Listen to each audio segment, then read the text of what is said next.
This is a classic, it's probably an ancient relish. It's called Salsa Verde, and it's a mixture of anchovies, garlic, salt, vinegar, mustard, capers and fresh herbs.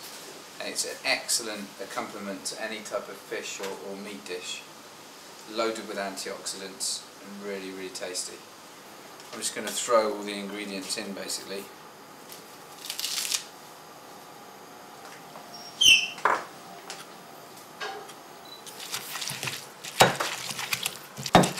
And you know, you can always just whack it, if you don't want to do it like this, you can always just whack it in a blender, because this will take a little while.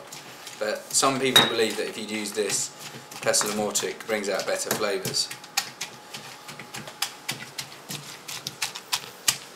Nice bit of fillet steak on the burner there. We're just going to give it 5 minutes each side so it's medium rare. It's quite a thick steak. Sometimes you do less than 5 minutes, but because it's so thick, 5 should do it nicely and still leave it a bit pink in the middle. So we're serving that with the Salsa Verde, some nice asparagus which is just quickly blanched, and then the Portuguese potatoes from earlier. Now it's time to get your Portuguese potatoes ready. So for this you're going to need a bag of potatoes, and we've got nice new potatoes, organic ones. And you're going to need some nice organic red onions and some peppercorns and a little bit of salt and some olive oil. There's quite a few different ways of preparing an onion, but one very quick way that I like is just to top and tail them, chop it in half and get rid of the skin, and then you simply cut the onion one way and then you chop it the other way. And that's one chopped onion, and that goes in your Portuguese potato pot. Okay, so we're just chopping these potatoes. I've chosen nice new potatoes. Look, most people boil these up, but I quite like them roasted.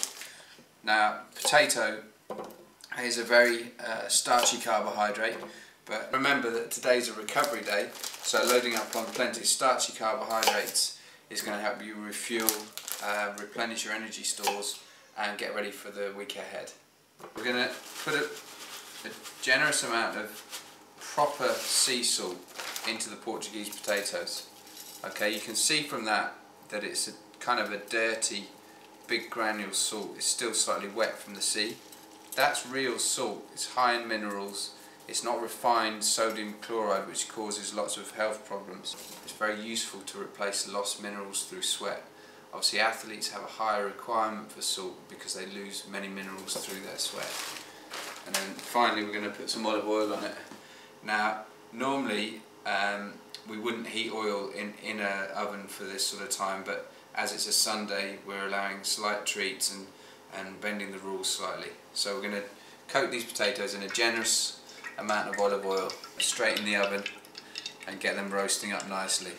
What happens when you're cooking your Portuguese potatoes, which makes this dish a little bit different and actually very delicious, is the oil and the onions will cook and the onions will caramelise into the oil, and in turn you'll use that to coat the potatoes, and then they go nice and crispy with a sort of caramelised onion coating, and they really are delicious. Oh yeah.